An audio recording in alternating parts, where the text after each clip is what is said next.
السلام عليكم ورحمة الله وبركاته. بسم الله الرحمن الرحيم. الحمد لله رب العالمين، والصلاة والسلام على أشرف الأنبياء والمرسلين وعلى آله وصحبه أجمعين وبعد. இது ஹிஜ்ரி 1447 ரமதானுடைய மாதம் 2026 மார்ச். நாம இந்த ரமதான்ல முதல் மனிதரும் முதன்மை பகைவனும் என்ற தலைப்புல அல் குர்ஆன்ல ஆதம் அலைஹிஸ்ஸலாமுடைய வரலாறு, அந்த ஆதம் அலைஹிஸ்ஸலாம் மற்றும் அவங்களுடைய வாரிசுகளான ஒட்டுமொத்த மனித சமூகத்திற்கு எதிரான இப்லீஸ் ஆகிய ஷைத்தானின் சூழ்ச்சிகள், அவற்றிலிருந்து நாம் எப்படி நம்மை காப்பாற்றிக் கொள்வது, எப்படி மீட்சியும் ஈடேற்றும் பெறுவது என்பதை தொடர் வகுப்புகளாக பார்க்க ஆரம்பித்திருக்கிறோம்.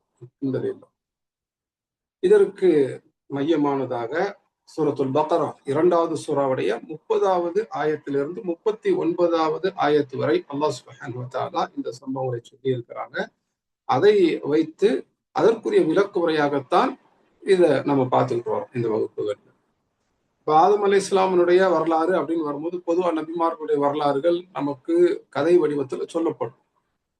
ஆனால் அவை நமக்கு பெரும் பாடங்களை சொல்லிக் கொடுக்கக்கூடிய, அதனால இந்த ஆதம் அலைஹிஸ்ஸலாமுடைய வரலாறும் சரி, மனித சமூகத்துக்கு எதிராக ஷைத்தானுடைய சூழ்ச்சிகளும் சரி, அல்லாஹ் சுப்ஹானஹு வ தஆலா நமக்கு அல் குர்ஆன்ல சூரத்துல் பக்ரால சொல்லி இருக்கிறாங்க.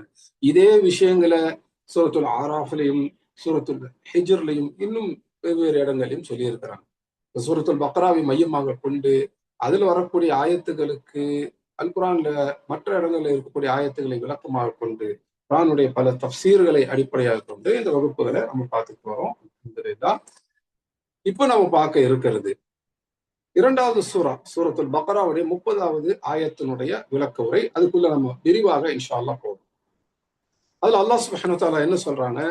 وَإِذْ قَالَ رَبُّكَ لِلْمَلَائِكَةِ إِنِّي جَاعِلٌ فِي الْأَرْضِ خَلِيفَةً. உம்முடைய ரப் மலக்குகளிடத்துல சொன்னபொழுது என்ன சொன்னாங்க? இன்னி ஜாஇலுன் ஃபில் அர்தி ஹலீஃபா, நான் பூமியில் ஹலீஃபாவை அமைக்கப் போகிறேன். இப்ப இந்த ஹலீஃபா அப்படிங்கிற வார்த்தையை புரிந்து கொள்வதற்காக நம்ம இதுவரைக்கும் ஏற்கனவே 2 வகுப்புகளை முடிச்சிருக்கிறோம். இந்த வகுப்பு, இதுக்கு அடுத்து தொடர்ந்து வரக்கூடிய இன்னும் 2 வகுப்புகள்ல இதை விரிவாக பார்த்து முடிப்போம் இன்ஷா அல்லாஹ். ஏன் இந்த ஒரு வார்த்தை, இந்த ஒற்றை வார்த்தையை வைத்து இவ்வளவு விளக்கங்கள் அப்படின்னு பார்த்தோம்னா, இந்த ஒற்றை வார்த்தையை சரியாக புரிந்து கொண்டால் மனித சமூகம் தன்னுடைய பொறுப்பை உணர்ந்து கொள்ளும் இன்ஷா அல்லாஹ். இந்த ஒற்றை வார்த்தையை தவறாக விளங்கி கொண்டால், யார் அதை தவறாக விளங்கி கொண்டார்களோ அவர்கள் மனித சமூகம் படைக்கப்பட்ட நோக்கத்தை விட்டு வேறொரு நோக்கத்தை நோக்கி மக்களை திசை திருப்பி விடுவார். அல்லாஹ்வுக்காக இன்று செய்ய வேண்டும், அல்லாஹ்வுக்காக நாம இந்த பூமியில வாழ வேண்டும் என்று நினைக்கக்கூடிய பல சகோதரர்கள் சகோதரிகள் இந்த ஹலீஃபா என்ற வார்த்தையை தவறாக விளங்கி கொண்டு அதற்கென்று தனி கோணத்தை வகுத்து கொண்டு தங்களுடைய வாழ்க்கையை அதற்காக அர்ப்பணிக்கிறார். அவங்களை பார்க்கும் பொழுது வருத்தமாகவும் வேதனையாகவும் கவலையாகவும் இருக்கிறது. அவங்களுக்கு இன்னும் அவங்களை போன்று இந்த ஹலீஃபாங்கிற வார்த்தை வெறும் அரசியல் கோணத்தில் மட்டும் புரிந்து கொண்டு செயலாற்றக்கூடிய எல்லா சகோதரர்களுக்குமான ஒரு தெளிவு காட்டுவதற்கான ஒரு வகுப்பு. அவங்களுக்கு மட்டும் இல்ல, இந்த விஷயத்தை இதற்கு பிறகும் யாரும் தவறாக புரிந்து கொள்ளாமல் இருப்பதற்கான ஒரு முயற்சி தான் இந்த வகுப்பு இன்ஷா அல்லாஹ். இப்ப இந்த ஹலீஃபா அப்படிங்கிற வார்த்தையை நம்ம சற்று விரிவாக பார்ப்போம் இன்ஷா அல்லாஹ். முதல்ல அல் குர்ஆன்ல ஹலீஃபா அப்படிங்கிற இந்த வார்த்தை எங்கெல்லாம் பயன்படுத்தப்பட்டிருக்கு அப்படின்னு பார்த்தோம்னா, இந்த ஆயத்துல பயன்படுத்தப்பட்டிருக்கு. சூரத்துல் பக்ரா 2வது சூறாவுடைய 30வது ஆயத்து. அதே போல 38வது சூறாவினுடைய 26வது ஆயத்திலும் வருது. சாத் என்ற அந்த சூரா அல்லாஹ் சுப்ஹானஹு வ தஆலா சொல்றாங்க, அஊது பில்லாஹி ஸமீஇல் அலீம் மினஷ் ஷைத்தானிர் ரஜீம் மின் ஹம்ஸிஹி வ நஃப்ஸிஹி வ நஃப்ஸிஹி யா தாவூத். தாவூத் அலைஹிஸ்ஸலாமை அழைச்சு அல்லாஹ் சொல்றாங்க, إنا جعلناك خليفة في الأرض فاحكم بين الناس بالحق ولا تتبع الهوى فيضلك عن سبيل الله. தாவூத் அலைஹிஸ்ஸலாம் அழைத்து அல்லாஹ் சுப்ஹானஹு வ தஆலா என்ன சொல்றாங்க?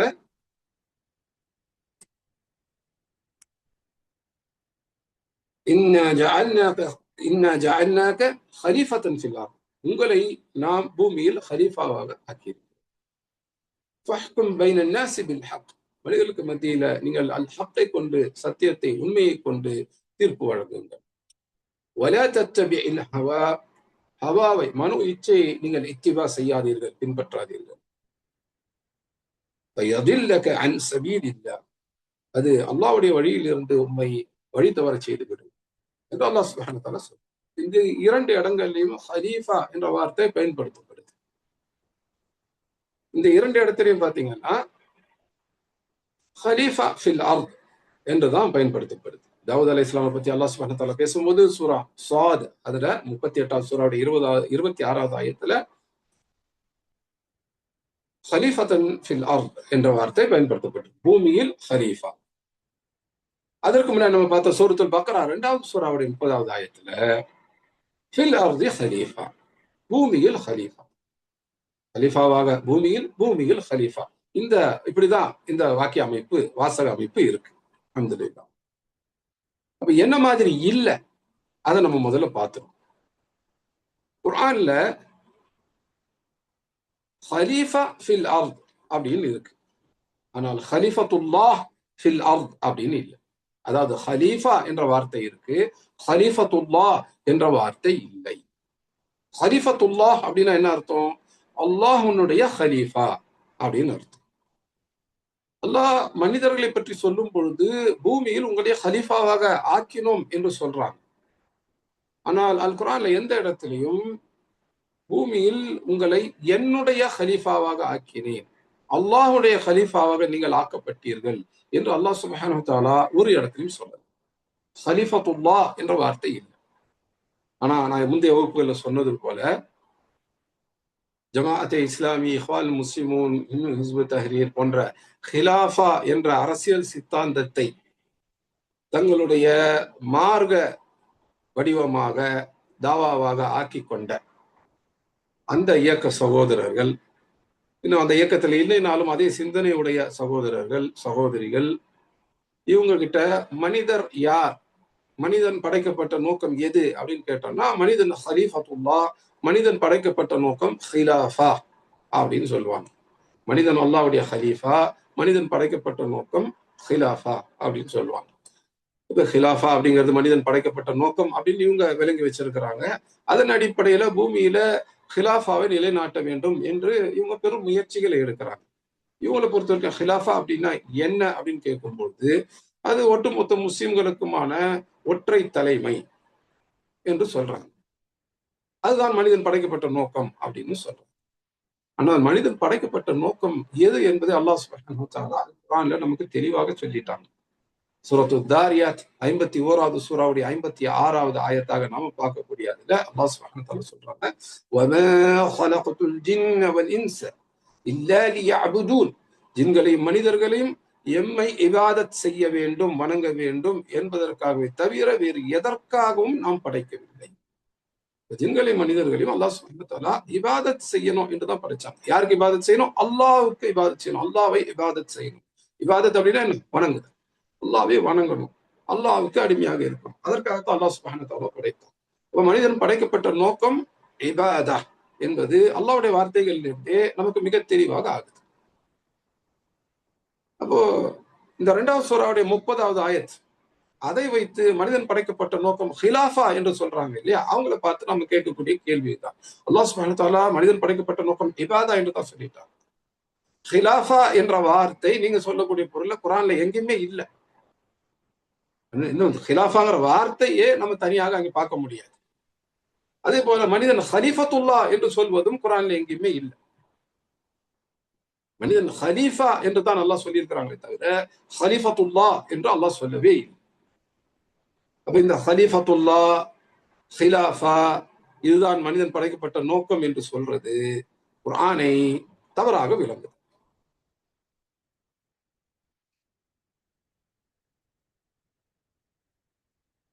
ஆனா எந்த ஒரு தவறான புரிதலுக்கும் ஏதாவது ஒரு அடிப்படையை காட்டுவாங்க. குரான்ல இப்படிதாங்க இருக்கு பாருங்க, ஹதீஸ்ல இப்படிதான் இருக்கு பாருங்க அப்படின்னு காட்டுவாங்க. அவங்க காட்டக்கூடியது இருக்கும். ஆனா அவங்க சொல்லக்கூடிய பொருள்ல இருக்காது, அந்த அர்த்தத்துல இருக்காது. இவங்க அதை தவறாக விளங்கி வைத்திருப்பார்கள்.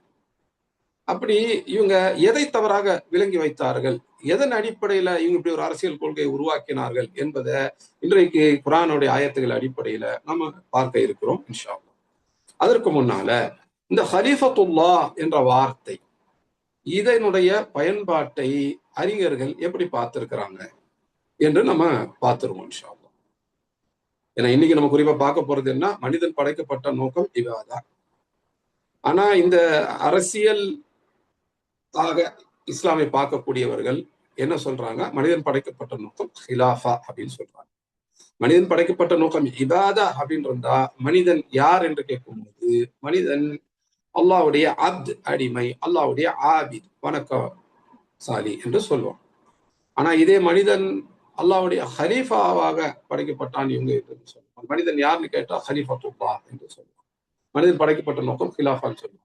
இந்த ரெண்டு விஷயத்தை மறுபடியும் சொல்றேன், நல்லா ஞாபகம் வச்சுங்க. மனிதன் படைக்கப்பட்ட நோக்கம் இபாதா, இதுதான் குரான்ல சொல்லப்பட்டது.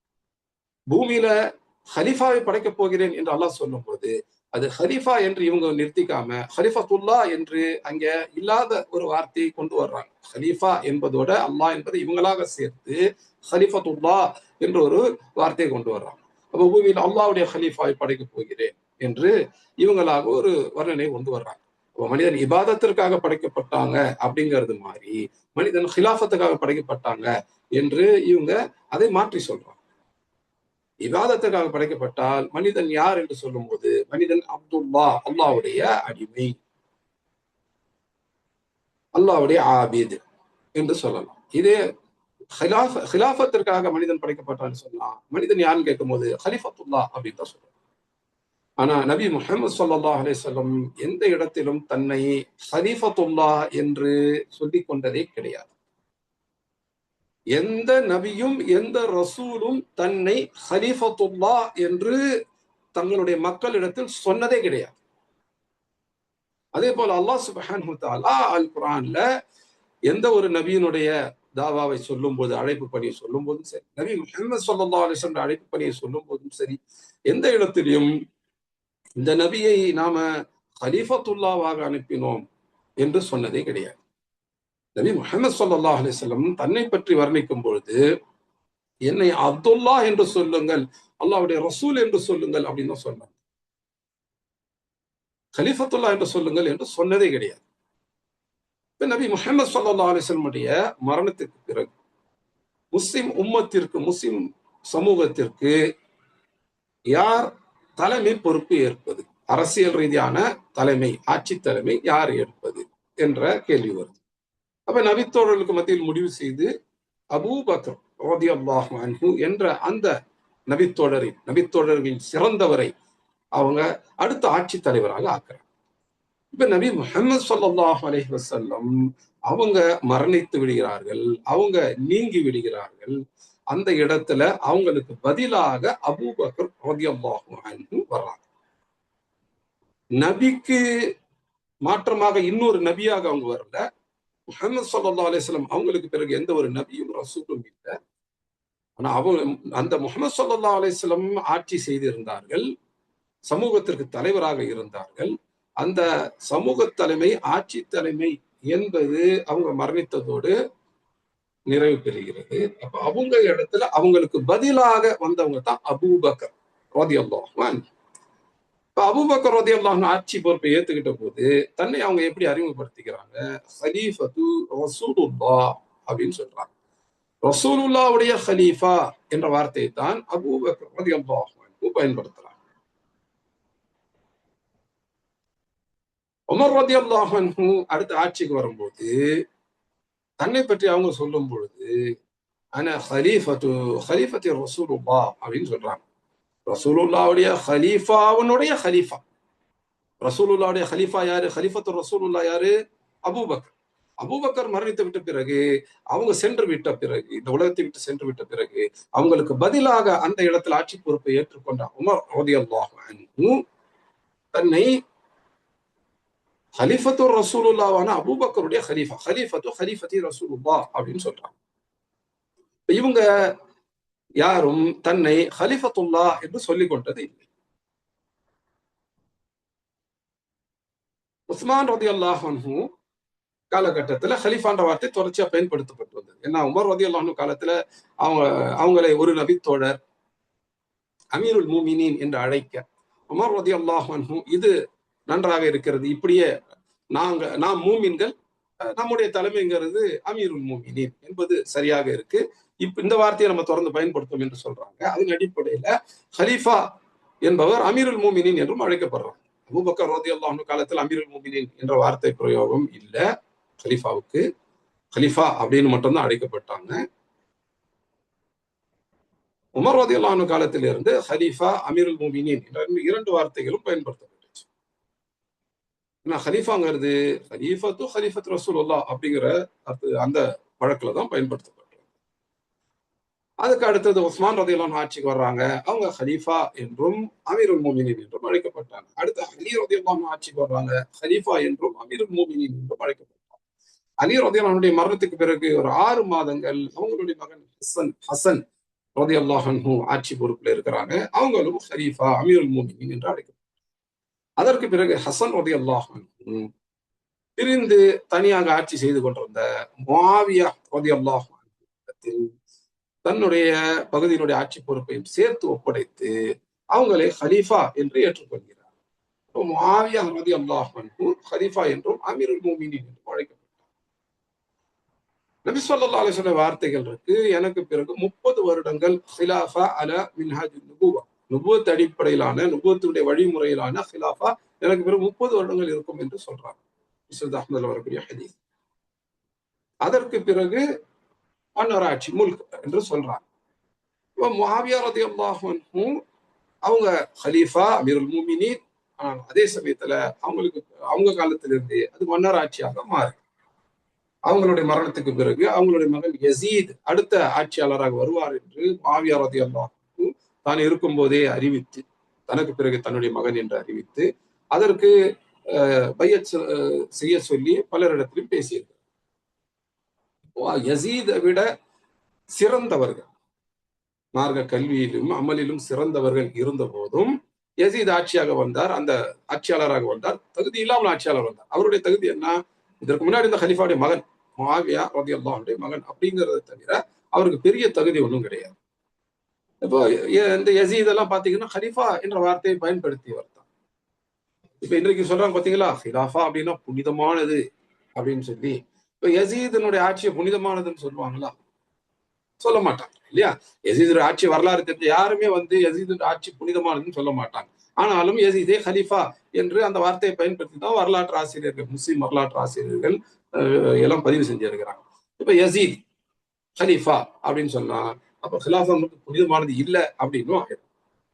இப்ப இத இப்படி பயன்படுத்திட்டு வரும்பொழுது இந்த யசீதோ அவருக்கு பின்னாடி அடுத்தடுத்து வந்த ஆட்சியாளர்களும் கூட ஹலிஃபத்துல்லா அப்படிங்கிற வார்த்தையை பயன்படுத்து. உமவி ஹலீஃபாக்கள் யசீத் முஆவியா ரலியல்லாஹு அன்ஹு இருந்து பனு உமையாவுடைய பரம்பரை ஆட்சி நடக்குது. முஆவியா ரலியல்லாஹு அன்ஹு பிறகு அவங்க மகன் யசீத், அதுக்கு பிறகு அவங்க குடும்பத்திலே இருந்து அப்படின்னு சொல்லி அடுத்த 90 வருடங்களுக்கு பனு உமையா உடைய அந்த கோத்திரத்து மக்கள் யாராவது ஒருத்தர் தான் ஹலீஃபாவாக அமீருல் மூமினாக இருந்து ஆட்சி செய்யறாங்க. அந்த ஆட்சி உமையா ஹிலாஃபத் அப்படின்னு சொல்லப்படும். பனு உமையா ஆட்சி செஞ்சதுனால அதற்கு பிறகு அவங்களுக்கு எதிராக கிளர்ச்சி செய்து ஆட்சியை கைப்பற்றுறாங்க. யார் கைப்பற்றுறாங்க? பனுல் அப்பாஸ். எந்த அப்பாஸ்? நபி முஹம்மது ஸல்லல்லாஹு அலைஹி வஸல்லம் சிறிய தந்தையாகவும் பால்குடி சகோதரராகவும் இருந்தாங்களே அந்த அப்பாஸ் இப்னு அப்துல் முத்தலிப், அவங்களுடைய மகன் அப்துல்லா இப்னு அப்பாஸ், நபி தோழர், குர்ஆன் விளக்குரையாளர், அந்த அப்துல்லா இப்னு அப்பாஸ் ரலியல்லாஹு அன்ஹுடைய வம்சாவழியில வந்தவங்க, அதுக்கு ஒரு 4-5 தலைமுறைக்கு பின்னாடி வந்தவங்க, அவங்கள ஒரு கூட்டம் உமையா ஹிலாஃபத்தை வீழ்த்தி அவங்க கையில எடுக்கிறாங்க ஆட்சி. இது பனுல் அப்பாஸுடைய ஆட்சி. அதனால இது அல் ஹிலாஃபத்துல் அப்பாசியா ஹிலாஃபத் அப்படின்னு சொல்லுவாங்க. அப்பாசியா ஹிலாஃபத்தினுடைய முதல் ஹலீஃபா அபுல் அப்பாஸ் அப்துல்லா அப்படிங்கிறவர். அதிகமா ரத்தத்தை ஓட்டினார், அதனால சஃபாஹ் அப்படின்னு அவருக்கு பேர். இந்த அபுல் அப்பாஸ் சஃபாவுக்கு பிறகு ஆட்சிக்கு வந்தது அபு ஜாஃபர் அல் மன்சூர். அபு ஜாஃபர் அல் மன்சூருக்கு அடுத்தது ஆட்சிக்கு வந்தது அபு அப்துல்லா முஹம்மது அப்படிங்கிறவர். அவர் தனக்கு அல் மஹதி அல்லது அல் மஹதி பில்லா அப்படின்னு பட்டம் கொடுத்துக்கிட்டார். சுருக்கமா மஹதி அப்படின்னு சொல்லுவாங்க. இந்த அல் மஹதி பில்லா என்று பட்டம் கொடுத்து தனக்கு பட்டம் கொடுத்து கொண்ட அந்த அல் மஹதி என்ற அந்த ஆட்சியாளர், இவர் தான் முதல்ல தன்னை ஹலிஃபத்துல்லாஹ் ஃபில் அர்த் என்று அறிவித்துக் கொண்டார். முஸ்லிம் ஆட்சியாளர்களிலேயே தன்னை ஹலிஃபத்துல்லா என்ற வார்த்தையை பயன்படுத்தி அழைத்துக் கொண்டவர் இந்த அல் மஹதி என்று தன்னை சொல்லிக் கொண்ட அல் மஹதி பில்லா, மஹதி என்ற பெயரை சூட்டிக் கொண்ட அல் மஹதி பில்லா என்று சொன்ன அந்த அபு அப்துல்லா முஹம்மது அப்படிங்கிறவர் அப்பாசிய ஹலீஃபாக்கள் 3வது ஹலீஃபா அவர். இவர் இதை சொன்ன போது அன்றைக்கு இருந்த அறிஞர்கள் இந்த வார்த்தை பிரயோகத்தை கடுமையாக எதிர்த்தார். ஹலிஃபத்துல்லா என்ற வார்த்தையை பயன்படுத்துவது தவறானது என்று சொல்லி எதிர்த்தார். இந்த சம்பவங்களை நம்ம வெவ்வேறு வரலாற்று நூல்களையும் பார்க்கலாம். இமாம் தபரியினுடைய வரலாற்று நூல்லையும் பார்க்கலாம்.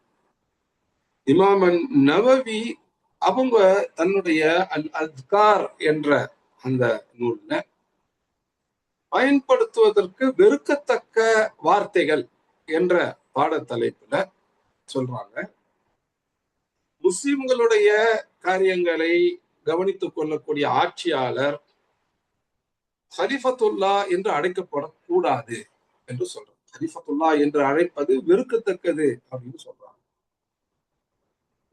மாறாக அவர் ஹலீஃபா அல்லது ஹலீஃபத்து ரசூலுல்லா அல்லது அமீருல் மோமினீன் என்று அழைக்கப்பட வேண்டும் என்று இமாம் நவவி தங்களுடைய அல் அத்கார் அப்படிங்கிற கிதாபுல சொல்றாங்க. என்ன வார்த்தை பயன்படுத்தக்கூடாதுன்னு அவங்க சொல்றாங்க, ஹலிஃபத்துல்லா என்ற வார்த்தையை பயன்படுத்தக்கூடாது. என்ன பயன்படுத்தலாம்? வெறும் ஹலிஃபான்ற வார்த்தையை மட்டும் பயன்படுத்துங்க. அப்படி அல்லாஹ் குர்ஆன்ல பயன்படுத்தி இருக்கிறாங்க, அதனால அதை பயன்படுத்துங்கன்றாங்க. ஹலிஃபத்து ரசூலுல்லா என்று பயன்படுத்துங்கன்றாங்க, ஏன்னா அபூபக்கர் ரலியல்லாஹு அன்ஹு அப்படி பயன்படுத்தி இருக்கு. அல்லது அமீருல் முஃமினீன் என்று பயன்படுத்துங்கன்றாங்க, ஏன்னா உமர், உஸ்மான், அலி, ஹசன் இவங்க எல்லாரும் அமீருல் முஃமினீன், முஆவியா இவங்க எல்லாம் கூட அமீருல் முஃமினீன் என்ற வார்த்தையை பயன்படுத்தியிருக்காங்க ரலியல்லாஹு அன்ஹு. இப்போ ஹலீஃபான்னு சொல்லுங்க, ஹலிஃபத்து ரசூலுல்லான்னு சொல்லுங்க, ஆனா ஹலிஃபத்துல்லா என்று சொல்லாதீங்க என்று இமாம் நவவி சொல்றாங்க. ஹலிஃபத்துல்லா என்று அந்த வார்த்தை அப்படி பயன்படுத்துவது, அல்லாஹ்வுடைய ஹலீஃபா என்ற அந்த வார்த்தையை பயன்படுத்துவது வெறுக்கத்தக்கது என்று இமாம் நவவி சொல்றாங்க. அதே போல இப்னு ஹல்தூன் அல் மாலிக் அல் இபர் என்ற அந்த நூலுடைய ஆசிரியர், கத்திமா என்று அது புகழ் பெற்றது. வரலாற்றை, உலக வரலாற்றை சமூகவியல் கோணத்தில் பார்த்து முன்வைத்த முதல் நூல் உலகத்திலே அதுதான். இன்றைக்கு அமெரிக்காவிலும் ஐரோப்பாவிலும் இந்த நூலுடைய பகுதிகள் பாடமாக படிக்கப்படுகின்றன.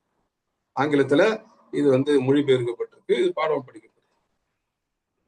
அந்த அந்த நூல் அந்த அளவுக்கு முக்கியமானதுங்கிறதுக்காக இந்த தகவலை சொல்றோம். அந்த இப்னு ஹல்தூன் அல் மாலிகி அவங்க என்ன சொல்றாங்க, உமர் ரலியல்லாஹு அன்ஹு அந்த சம்பவத்தை அவங்க சொல்றாங்க. உமர் ரலியல்லாஹு அன்ஹு தன்னை ஹலீஃபத்து ரசூலுல்லாஹ், ஹலீஃபத்து ரசூல் என்று சொன்னாங்க என்று அவங்க சொல்றாங்க. இமாம் இப்னு தைமியாவும் அவங்களுடைய ஃபதாவால சொல்லி இருக்கிறாங்க, இப்படி ஹலீஃபத்துல்லா என்று பயன்படுத்துவது தவறானது அப்படின்னு. இந்த ஹலீஃபத்துல்லான்னு சொல்றாங்க இல்லையா, இதுக்கு என்ன தமிழ் மொழிபெயர்ப்பு? ஹலிஃபத்துல்லான்னா என்ன அர்த்தம்? அல்லாஹ்வுடைய ஹலீஃபா. சரி, இந்த ஹலீஃபாங்கிற வார்த்தையை எப்படி மொழிபெயர்க்கிறாங்க இந்த இயக்கவாதிகள் அப்படின்னு பார்த்தோம்னா, பிரதிநிதி அப்படின்னு மொழிபெயர்க்கிறாங்க. பிரதிநிதி அப்படின்னா என்ன? ஒரு ரெப்ரசன்டேட்டிவ், ஒரு ஏஜென்ட், ஒரு வைஸ் ஜெரண்ட், வைஸ்ராய், இங்கிலீஷ்ல அவங்க கொடுக்குற மொழிபெயர்ப்பு. தமிழ்ல பிரதிநிதிங்கிற ஒற்றை வார்த்தையில முடிச்சிடுறாங்க. பிரதிநிதி, மாபெரும் பிரதிநிதி அப்படின்னு கூட ஒருத்தர் மொழிபெயர்த்திருக்கிறாங்க குர்ஆனுடைய அர்த்தமுடைய மொழிபெயர்ப்பு. அல்லாஹ்வுடைய பிரதிநிதி. பிரதிநிதினா என்ன? பிரதி அப்படின்னா உன்னுடைய சப்ஸ்டிடியூட், ஒருத்தருக்கு மாற்றாக இன்னொருத்தருக்கு வர்றது. ஆனா இவங்க எந்த அர்த்தத்துல பயன்படுத்துறாங்க? பூமியில அல்லாஹ்வுடைய ஆட்சியாளர் என்ற அர்த்தத்துல பயன்படுத்துறாங்க. அல்லாஹ்வுடைய பிரதிநிதி அப்படின்னு சொல்றாங்க. முதல்ல இந்த ஹலீஃபா அப்படிங்கிறத அவங்க துல்லியமாக மொழிபெயர்க்கும். சரியாக புரிதல் இருந்தால் தான் அது மொழிபெயர்க்கும். அறிஞர்களுடைய நிலைப்பாடுகள் கூற்றுகளை பார்த்தோம். சஹாபாவில் இருந்து நம்ம பார்த்தோம். அபூபக்கர் ரலியல்லாஹு அன்ஹு கலிஃபத்துல்லாஹ்னு பயன்படுத்தல, கலிஃபத்து ரசூலுல்லாஹ் தான் பயன்படுத்தினாங்க. உமர் ரலியல்லாஹு அன்ஹு கலிஃபத்துல்லாஹ்னு பயன்படுத்தல. மாறாக அவங்க என்ன பயன்படுத்துறாங்க? கலிஃபத்து ரசூலுல்லாஹ் அப்படின்னு பயன்படுத்துறாங்க. அல்லாஹ்வுடைய தூதருடைய கலிஃபாவுடைய கலிஃபா அப்படின்னு தான் சொன்னாங்க. இவங்க யாரும் தன்னை கலிஃபத்துல்லாஹ் அப்படின்னு சொல்லிக்கல. அதே போலதான் பின்னாடி வந்த நபித்தோழர்கள் வந்த ஆட்சியாளர்களும் பயன்படுத்தியிருக்கிறாங்க. இமாம் நவவியினுடைய நிலைப்பாடு பார்க்கிறோம். ஹலிஃபத்துல்லா என்று சொல்வது வெறுக்கத்தக்கது என்று தீர்ப்பு கொடுத்திருக்கிறாங்க. அதே தீர்ப்பு தான் வெவ்வேறு அறிஞர்களும் கொடுத்திருக்கிறாங்க. அப்ப மனிதன் அல்லாவுடைய ஹலீஃபா என்று சொல்வது தவறு. ஆனா ஹலீஃபான்னு சொல்லலாம். அப்ப அந்த ஹலீஃபாங்கிற வார்த்தைக்கு என்னதான் பொருள்? அதுதான் இப்ப நம்ம பார்க்க போறோம் இன்ஷா அல்லாஹ். குர்ஆனுடைய வெவ்வேறு ஆயத்துகளுடைய ஒளியில நாம இன்ஷா அல்லாஹ் பார்ப்போம்.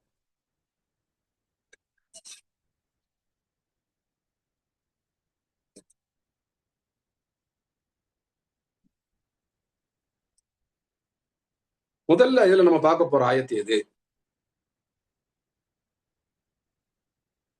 அப்படின்னா, அது சூரத்துல் பக்ராவுடைய 2வது சூரா 30வது ஆயத்து தான். இதுல நாம இந்த பகுதிக்குள்ள விரிவா போறதுக்கு முன்னாடி ஒரு சின்ன இடைவெளி எடுத்துட்டு அதற்கு பிறகு இந்த ஆயத்துகள் அடிப்படையில ஹலீஃபா என்ற வார்த்தைக்கு அர்த்தம் என்ன அப்படிங்கிறத விரிவாக பார்ப்போம் இன்ஷா அல்லாஹ். இந்த வகுப்பை நான் இதோட நிறைவு செய்து அடுத்த வகுப்புல நாம இதை பார்ப்போம் என்பதை உங்களுக்கு தெரிவிச்சுக்கிறேன். அடுத்த வகுப்பை தொடர்ந்து கவனிங்க இன்ஷா அல்லாஹ். பாரக்கல்லாஹு ஃபீக்கும் வ ஃபீனா. அஸ்ஸலாமு அலைக்கும் வரஹ்மத்துல்லாஹி வபரகாத்துஹு.